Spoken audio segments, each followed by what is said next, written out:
Hello student, मैं आनंद चौहान से आपको स्वागत करता हूं आपके अपने कोचिंग सेंटर अर्जेंट प्लस में।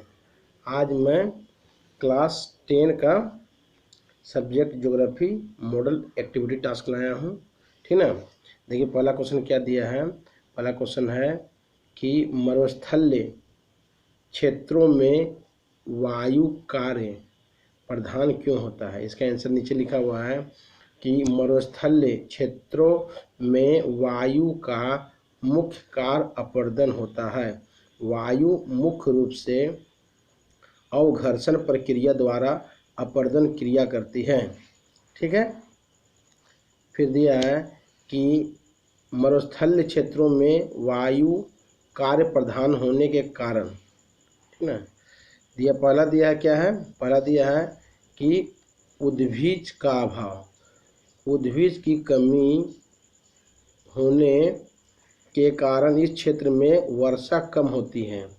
कुछ कुछ उद्भिज, ठीक ना, कुछ कुछ उद्भिज जैसे खजूर है, बावला है, बबूल, ठीक ना, विक्षिप्त रूप में स्थित होते हैं, इसलिए तीव्र वेग से क्षय करती है, ओके, तथा अपरदन करती है। ओके। 2 नंबर पॉइंट है। 2 नंबर पॉइंट क्या दिया है कि बाधाहीनता। ओके। दिया है कि मरुस्थलीय क्षेत्रों में हवा विरल होने कारण तीव्र वेग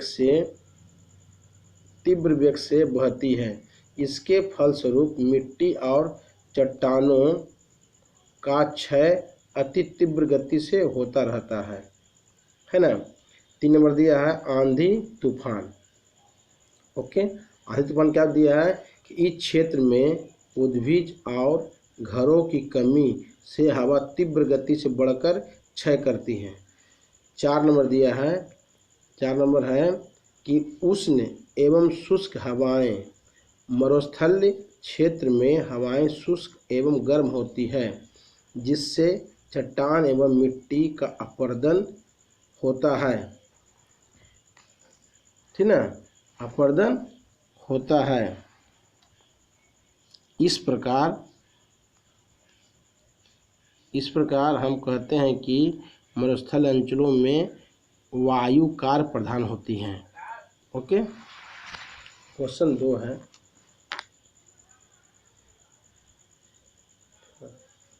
क्वेश्चन 2 क्या दिया है, ध्यान देखिए। क्वेश्चन 2 दिया है कि वैश्विक जलवायु परिवर्तन किस प्रकार सुंदरवन को प्रभावित करता है। इसका आंसर दिया है कि वैश्विक जलवायु परिवर्तन का सुंदरवन पर प्रभाव। 1 नंबर दिया है कि सुंदरी वृक्ष विलुप्त होना है। वैश्विक जलवायु के फलस्वरूप प्रदूषण और तापमान के बढ़ने के कारण समुद्र का जल स्तर बढ़ रहा है, लवणता भी बढ़ रही है, जिसके फलस्वरूप सुंदरी वृक्ष रोग से ग्रसित विलुप्त होते जा रही है। ओके। ऑप्शन 2 नंबर दिया है पॉइंट कि समुद्र जल स्तर बढ़ने से द्वीपभूमि का डूबना। इसका दिया है कि वैश्विक जलवायु परिवर्तन के फलस्वरूप सागर का जल स्तर दिन पर दिन बढ़ रहा है, इससे सुंदरवन का सागर तट प्रदेश के कुछ अंश डूब रहा है। इसका प्रभाव सुंदरवन के पेड़ पौधों तथा जनजीवन पर पड़ रहा है। ओके। आंसर 3 है। क्वेश्चन 3 है। क्वेश्चन 3 क्या दिया है कि वर्षा का जल संग्रह क्यों आवश्यक है। आंसर दिया है कि वर्षा के जल संग्रह निम्न कारणों से आवश्यक है। 1 नंबर दिया है पीने योग्य जल की प्राप्ति के लिए। 2 नंबर दिया है खेती की सिंचाई के लिए। 3 नंबर दिया है पशुपालन के लिए। 4 नंबर दिया है मछली पालन के लिए। 5 नंबर दिया है, 5 में क्या दिया है पाँचवा क्या दिया है जल की दैनिक जरूरत पूरा करने के लिए। 6 नंबर दिया है कि भूमिगत जल में प्रदूषण की कमी को रोकने के लिए। ठीक है।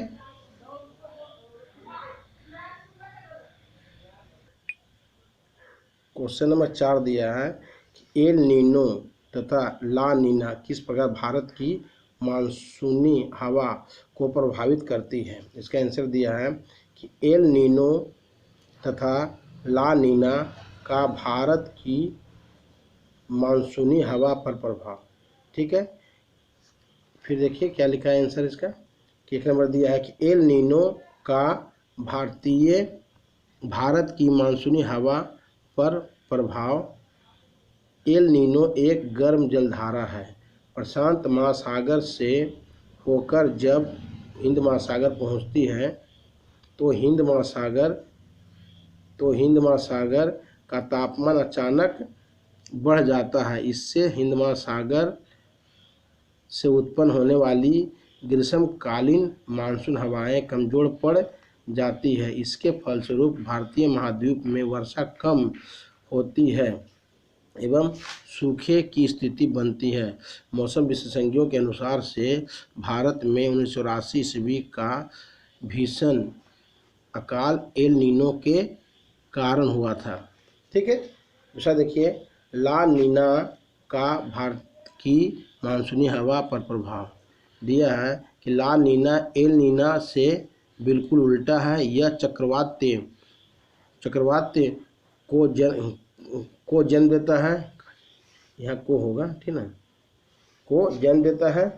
फिर देखिए नीचे लिखा है कि प्रशांत महासागर से होकर जब ला नीना हिंद महासागर में पहुंचती है तो उसके प्रभाव से हिंद महासागर में उच्च वायुदाब का गठन होता है।